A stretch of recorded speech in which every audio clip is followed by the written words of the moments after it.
My Hero Academia, un nom qui résonne un peu partout aujourd'hui, n'est-ce pas? On parle d'un manga qui a explosé tous les records, avec plus de 100 millions d'exemplaires vendus dans le monde. Mais la vraie question c'est comment? Comment est-ce que cette histoire est devenue un phénomène aussi énorme? Eh bien c'est ce qu'on va décortiquer ensemble. C'est parti pour comprendre la recette de ce succès fulgurant. Tout part d'une idée à la fois simple et complètement folle. Imaginez une seconde. Et si, quasiment du jour au lendemain, la grande majorité de l'humanité se mettait à développer des super-pouvoirs? C'est une prémisse qui change absolument tout, et c'est le point de départ de cet univers. Donc voilà, ce n'est pas une hypothèse, c'est la réalité de ce monde.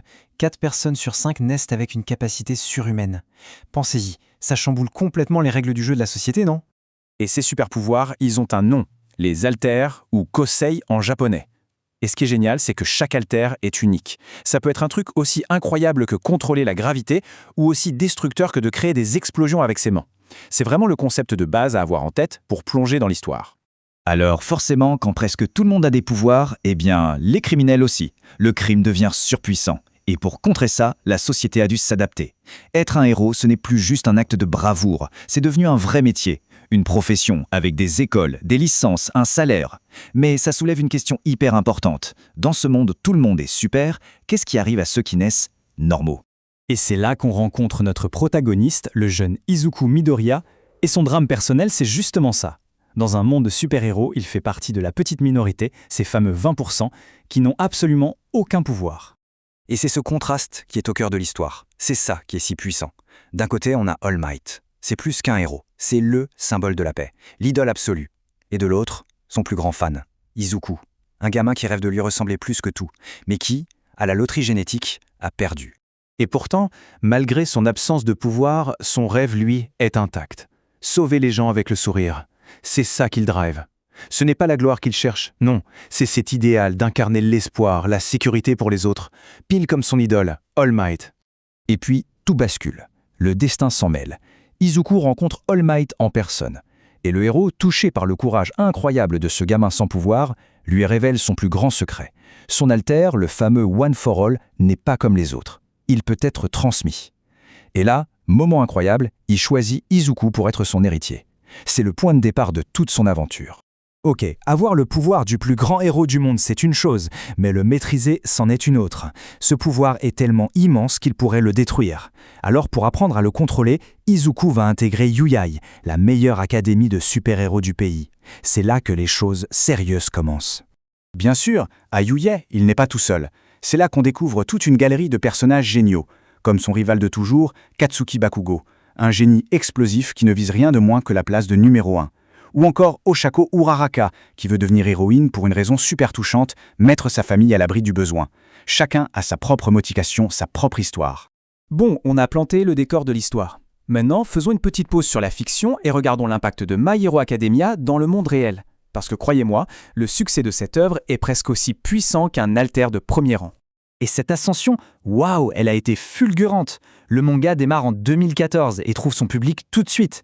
Mais le vrai détonateur, ça a été l'anime. À peine 2 ans plus tard, ça a littéralement mis le feu aux poudres à l'international. Et après ça, c'était inarrêtable. Films, jeux vidéo, mangas dérivés, une vraie vague qui a tout emporté. Ce qui est fort, c'est que ce n'est pas juste une question de quantité. Toute cette expansion montre à quel point l'univers est riche et attachant.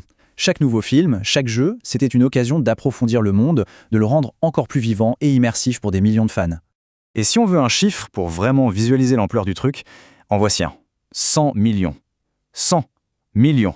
C'est le nombre de tomes en circulation dans le monde en avril 2024. C'est juste ahurissant. On ne parle plus d'un simple succès là, on parle d'un manga qui entre directement au panthéon des plus grands de tous les temps. Et cette histoire épique, elle s'étale sur 42 tomes. 42 volumes. Ça veut dire que pendant près de 10 ans, des millions de lecteurs ont grandi en même temps que ces personnages. Ça crée forcément un attachement hyper fort. Et bien sûr, il y a l'anime. 8 saisons pour l'instant portées par le studio Bones. Et ils ont fait un travail de dingue pour retranscrire toute l'énergie et l'émotion du manga. On peut le dire, l'anime a été un accélérateur absolument massif pour le succès planétaire de la licence. Et ce n'est pas seulement le public qui a plébiscité l'œuvre, la critique aussi a suivi. Gagner un prix aussi prestigieux que le Harvey Award pour le meilleur manga, par exemple, ce n'est pas rien, c'est la reconnaissance que derrière le phénomène commercial, il y a une vraie qualité d'écriture et un vrai talent. Ok, les chiffres sont impressionnants, les prix aussi. Mais alors, au fond, c'est quoi le secret? Qu'est-ce qui, au-delà des combats spectaculaires, a pu toucher autant de monde aux quatre coins de la planète? Et je pense que la clé, elle est là. My Hero Academia, au final, ça parle de bien plus que de super-pouvoirs. L'histoire pose des questions universelles. C'est quoi vraiment être un héros? Quel est le prix du sacrifice? Et surtout, est-ce que la volonté peut nous faire surmonter les pires obstacles? Donc si on devait résumer, la recette magique, c'est un peu ça. On prend une histoire qui parle à tout le monde, celle de l'outsider qui se bat pour son rêve. On plonge cette histoire dans un monde ultra créatif. On ajoute une stratégie multimédia super intelligente. Mais le vrai cœur du réacteur, ça reste cette réflexion sincère et profonde sur ce que ça veut dire être un héros. Et c'est peut-être ça, la grande question que l'œuvre nous laisse en héritage. Dans un monde où le pouvoir est partout, qu'est-ce qui fait vraiment la différence? Qu'est-ce qui fait un vrai héros? Et la réponse, finalement, elle ne se trouve peut-être pas dans un alter surpuissant, mais simplement dans la force du cœur.